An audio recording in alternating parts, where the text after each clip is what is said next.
तो भैया क्या करेंगे अपन ने एक तो कर लिया गाउस लॉ का वेरिफिकेशन नॉर्मली। अब अपन करेंगे गाउस लॉ का वेरिफिकेशन विद कूलम्ब्स लॉ। तो कूलम्ब्स लॉ क्या हम जानते हैं कि दो चार्जेस के बीच में लगने वाला फोर्स जो दिया जाएगा वो कूलम्ब्स लॉ से दिया जाएगा।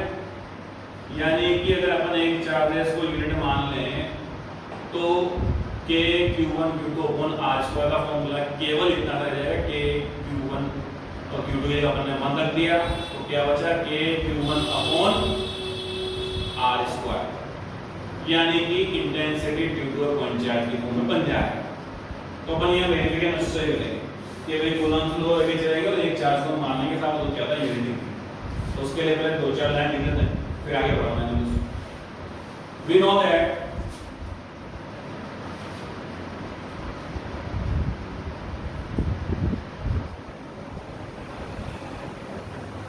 by the definition of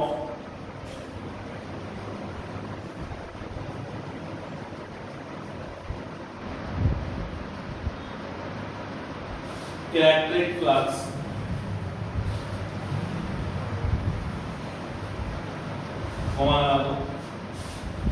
the flux pass out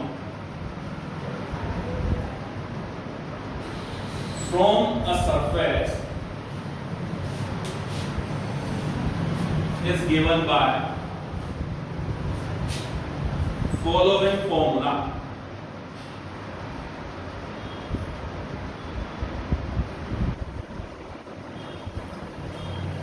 तो इस फॉर्मूला से फ्लक्स निकाल दो। तो अगर हम स्फेरिकल सरफेस की बात करेंगे तो ऐसे कंडीशन में जो हमारा थीटा होगा वो हो जाएगा जीरो स्फेरिकल के लिए। किसके लिए? स्फेरिकल सरफेस के लिए थीटा क्या हो जाएगा हमारा जीरो। तो जब थीटा जीरो हो गया तो फाई हमारे पास बचता है कि ई बाहर निकाल लिया मैंने ऑन द बचा ds। और स्फेरिकल सरफेस का जो एरिया होता है वो होता है 4 पाई r²।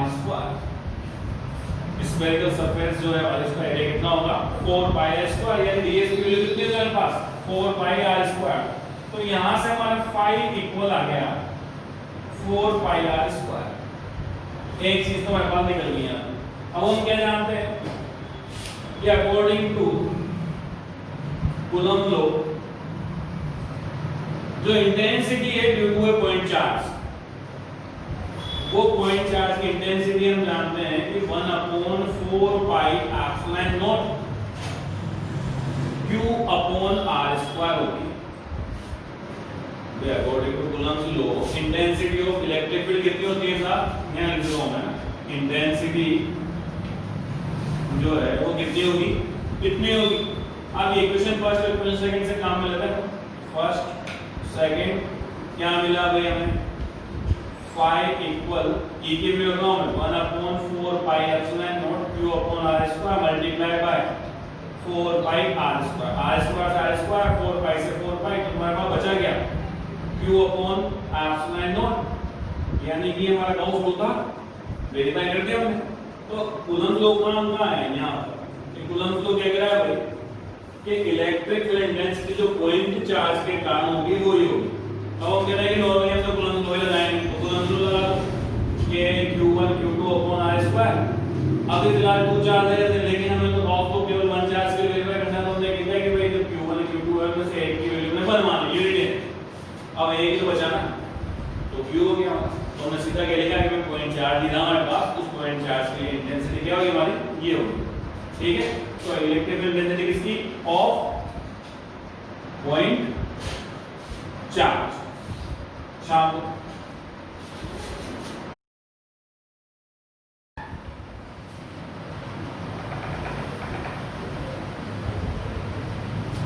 तो देखो भाई गाउसियन सरफेस क्या होगी कि गाउसियन सरफेस एक ऐसी इमेजिनरी सरफेस या इमेजिनरी कर्व होगा जिसका क्लोज इंटीग्रल इजीली निकाला जा सके। किसी भी सब्जेक्ट के लिए हम जब निकालेंगे तो जो भी गाउसियन सरफेस निकालेंगे वो ऐसे निकालनी है कि जहां पर हम क्लोज इंटीग्रल करें और वो इजीली हो जाए। ऐसा नहीं है कि गाउसियन ली, उसका क्लोज इंटीग्रल हो ही नहीं रहा।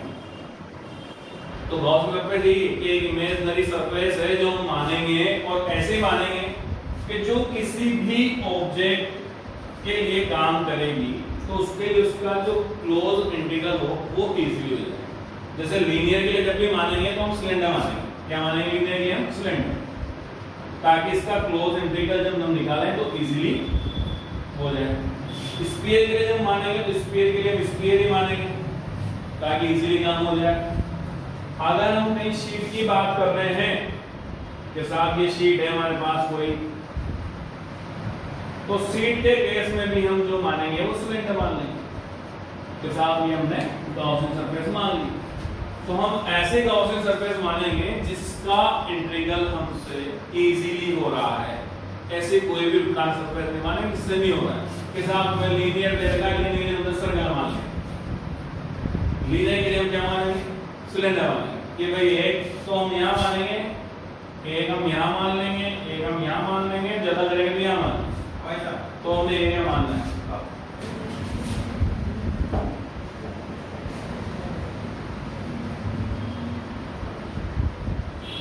हाल क्या है? गॉसियन सरफेस एक इमेजिनरी सरफेस है जो हम किसी भी ऑब्जेक्ट के लिए इमेजिन करेंगे जिसका क्लोज इंटीग्रल इजीली हो जाए, वही गॉसियन सरफेस है। ठीक है, तो देखो it is an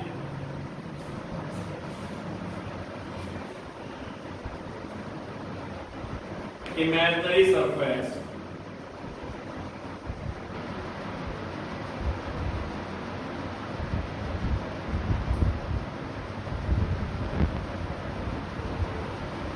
which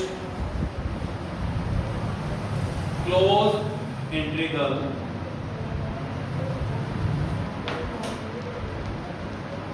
easily obtained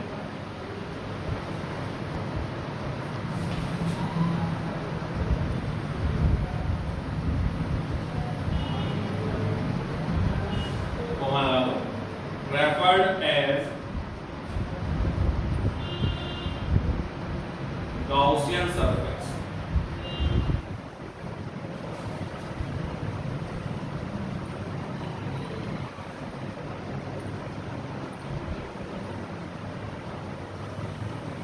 अब इसके दूसरे डेफिनेशन में लिख लेते हैं अपन, और लगा के दूसरी लिख लो इसकी definition. A closed surface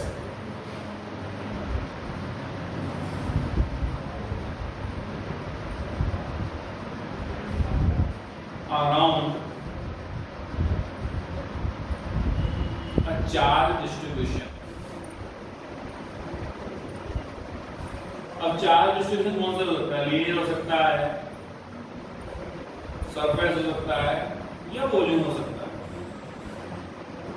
On which each points कर देना apostrophe s, each points electric field intensity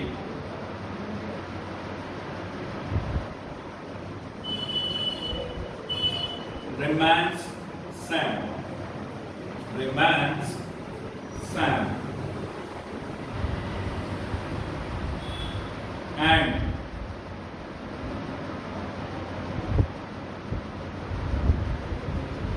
electric flux passes through this surface. Electric flux passes through this surface is perpendicular to the surface.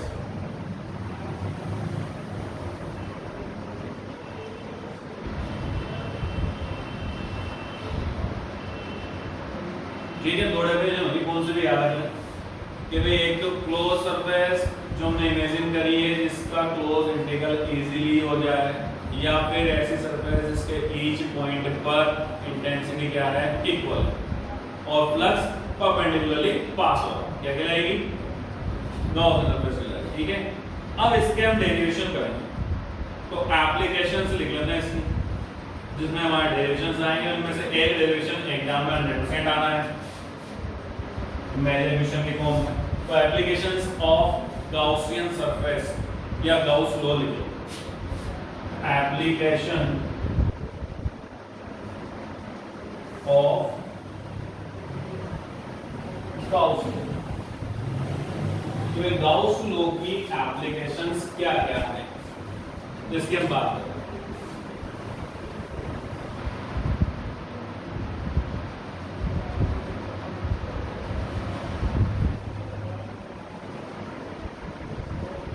तो देखो इसमें application कौन कौन सी होगी। पहली, electric field intensity due to uniform charge sphere. कि भाई कोई यूनिफॉर्मली चार्ज स्फीयर है, उसके कारण इलेक्ट्रिक फील्ड इंटेंसिटी क्या होगी, वो हम गाउस लॉ से निकालेंगे। दूसरी, electric field intensity due to infinite charge plate. कि कोई चार्ज कंडक्टिंग प्लेट है ना, कौन सी प्लेट है, कंडक्टिंग प्लेट, जो कंडक्शन कर रही है, यानी कि चार्ज को एक्सचेंज कर सकती है, कंडक्ट करेगी, तो उसके कारण कितनी होगी वो हम निकालेंगे। तीसरी हम बात कर लेते हैं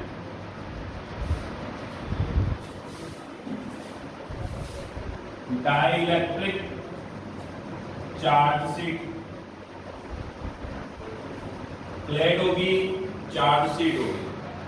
और सबसे लास्ट हम ले लेते हैं कि भाई ये कोई इनफाइनाइट लॉन्ग वायर है जो कि चार्ज है। क्या है, इनफाइनाइट लॉन्ग वायर है जो कि चार्ज है। तो इन चार केस में हम इलेक्ट्रिकल इंटेंसिटी फाइंड आउट करें। इनको लिख लो। तो देखो क्या निकालेंगे, पहले हम ले रहे हैं कि electrical intensity due to infinite line charge. तो मैंने क्या करा कि एक लाइन चार्ज ली जिस पर यूनिफॉर्मली चार्ज डिस्ट्रीब्यूट, और ये इनफाइनाइटली लॉन्ग वायर है। तो यहां हमने मान लिया कि भाई ये ए बी जो कि कोई एल लेंथ का सेगमेंट है, इसको हमने मान लिया।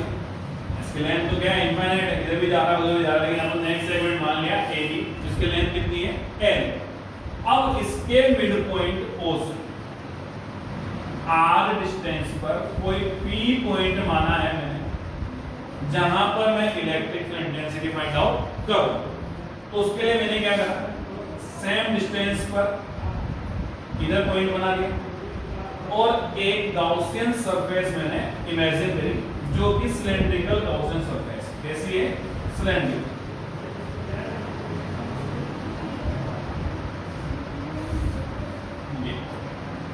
ये हमारा हो गया बी। थोड़ा आगे एक्सटेंड हो गया डायग्राम, तो मैंने इसको एक्सटेंड कर दिया। अब यहां पर हम मानेंगे स्मॉल सेक्शंस।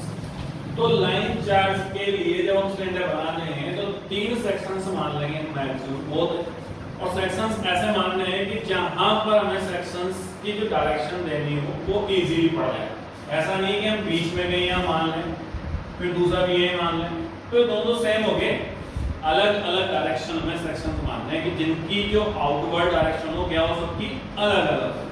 तो अगर मैंने यहाँ माना तो मैंने कहा कि सेक्शन माना मैंने कोई S1, ये पूरा जो हमारे पास है ओवरऑल वो क्या है S पूरा एरिया, और मैंने मान लिया S1। अब मैंने कहा है कि जो हमारा सेक्शन है उसकी डायरेक्शन हमेशा आउटवर्ड होगी परपेंडिकुलर सरफेस के। तो ये हमने आउटवर्ड दी सरफेस के परपेंडिकुलर इसकी डायरेक्शन। अब इलेक्ट्रिक फील्ड की डायरेक्शन तुम्हें एक ही डायरेक्शन में मान ली सब जगह पूरी की, तो हम उसको मान लेते हैं कि इलेक्ट्रिक फील्ड की डायरेक्शन हमारी यूं ही है सारे केसेस में, ये रहेगी क्योंकि इलेक्ट्रिक फील्ड की डायरेक्शन नहीं बदल सकती। तो फ्लक्स जब पास आउट होगा जब सरफेस परपेंडिकुलर हो, यानी कि परपेंडिकुलर है तो इलेक्ट्रिक फील्ड की डायरेक्शन भी हमारी क्या है भाई फिलहाल यहाँ आता है। तो इस केस में तो जो इन दोनों के बीच में एंगल है वो है 0 डिग्री। दोनों सेम डायरेक्शन में, थीटा 0 हो गया। अब एक सेक्शन में मान लेता हूं यहां पर, ये मैंने मान लिया भाई S2। अब मैं कह रहा हूं कि जो सेक्शन मानेंगे या जो स्मॉल एरिया मानेंगे उसकी डायरेक्शन आउटवर्ड होगी परपेंडिकुलर टू सरफेस। तो ये डायरेक्शन हुई तुम्हारे इस सेक्शन की बाहर की ओर, और इलेक्ट्रिक फील्ड तो अभी भी फिलहाल वही है। तो यहां पर जो हमारा थीटा बना होगा ना 90 डिग्री। तीसरा केस मैंने माना यहां पर S3, तो इसके लिए डायरेक्शन होगी वो ये होगी, और इलेक्ट्रिक फील्ड हमारा यहीं जा रहा है, तो यहां पर भी इनके बीच में जो एंगल है वो 90 डिग्री। तो इस केस में 90 डिग्री, इस केस में 90 डिग्री, और उस केस में 0। अब हम जानते हैं कि भाई फाई की वैल्यू क्या होती है। फाई इक्वल होता है हमारे पास TDS cos theta. Phi equal TDS cos theta. जब थीटा इक्वल 90 रखेंगे तो cos 90 इक्वल हो गया 0, यानी कि जो तुम्हारा ये वैल्यू थी ये टोटल कितनी होगी 0। तो जहां 90 का केस है यहां पर यहां से कोई फ्लक्स पास आउट होना ही नहीं है, यानी दोनों केस क्या हो गए खत्म। अब फ्लक्स कहां का बचा केवल यहां, तो इस फ्लक्स को निकाल के हमारा आंसर आ जाएगा। अब के साथ इंटीग्रल करना है सरफेस, तो ds का तो हमने किया था 4πr²। अब यहां तो लेंथ है, तो लेंथ का कितना होगा 2πr है ना। Surface area of cylinder 2πr है।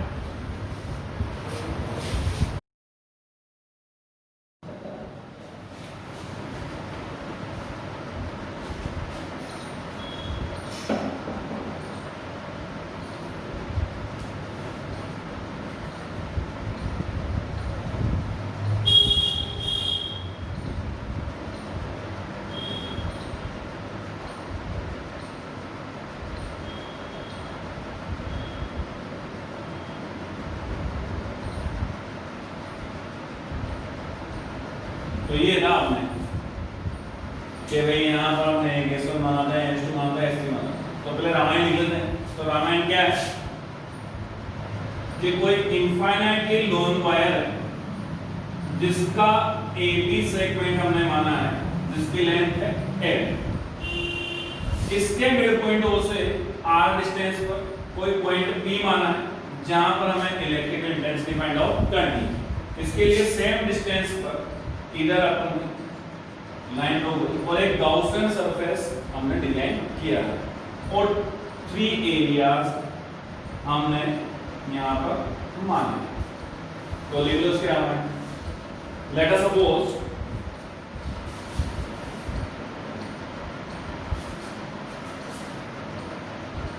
AB is an infinitely long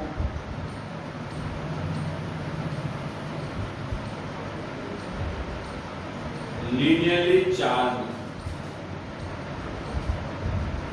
wire, linearly charged wire।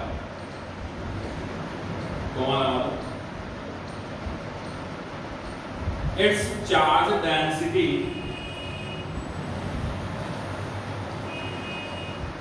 is lambda।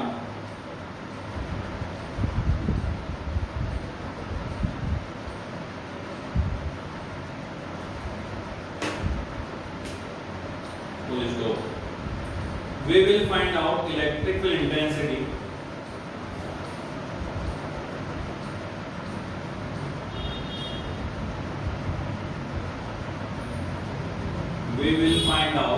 electrical intensity due to this charge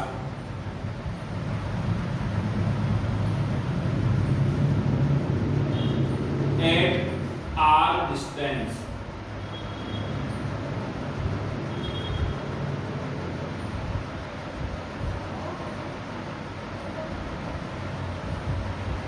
for this purpose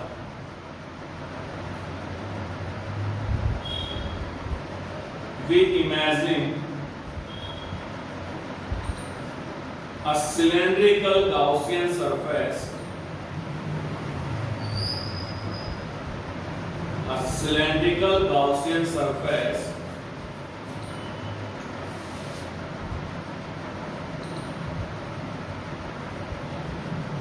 of r radius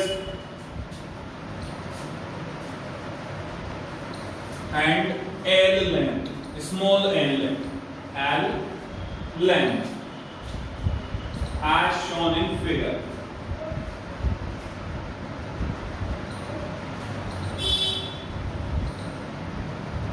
तो अपन ने क्या किया है भाई, इसको 3 पार्ट्स में डिवाइड किया। तो पहला पार्ट, दूसरा पार्ट, तीसरा पार्ट। तो हम क्या करें कि भाई हमने इसको डिवाइड कर दिया।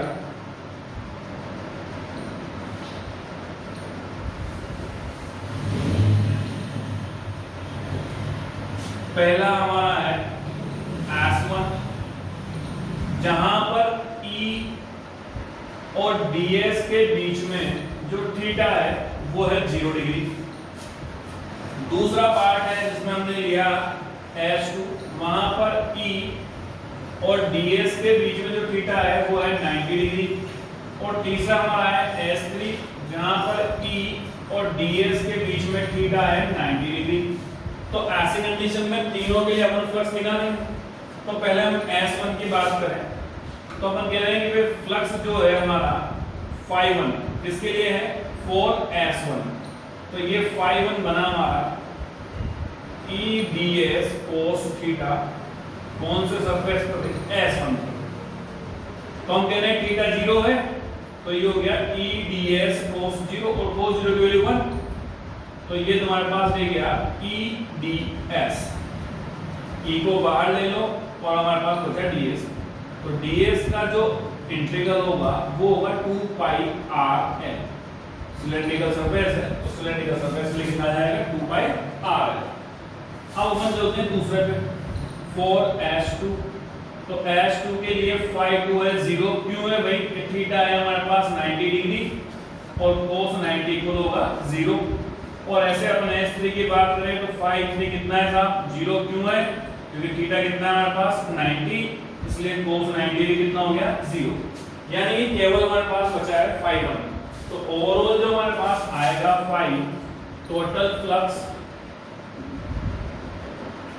phi equal phi1 plus phi2 phi3। तो ये है हमारे पास E2 पाई RL प्लस 0 प्लस 0। अब हमें क्या करना है कि E की वैल्यू कितनी होती है हम नहीं जानते, लेकिन phi की वैल्यू कितनी है हम जानते हैं, Q upon S line not.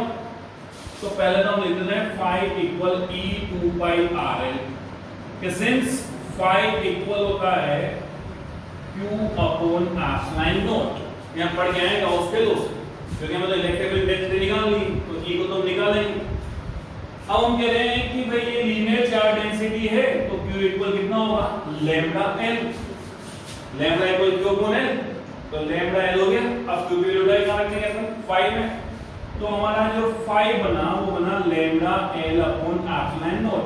तो ये हमारी इक्वेशन फर्स्ट है, इक्वेशन सेकंड है। तो इन दोनों को क्या करते हैं, पुट कर देते हैं from equation first and second. तो हमारे पास क्या है भाई, lambda L upon epsilon not equal E2 pi RL। तो L से तो L खत्म, E की वैल्यू निकालनी है, यानी ये सब आ जाएंगे डिवाइड में। तो E इक्वल हो गया तुम्हारा lambda upon 2 pi R epsilon naught. ये आ गया हमारे पास intensity due to load wire.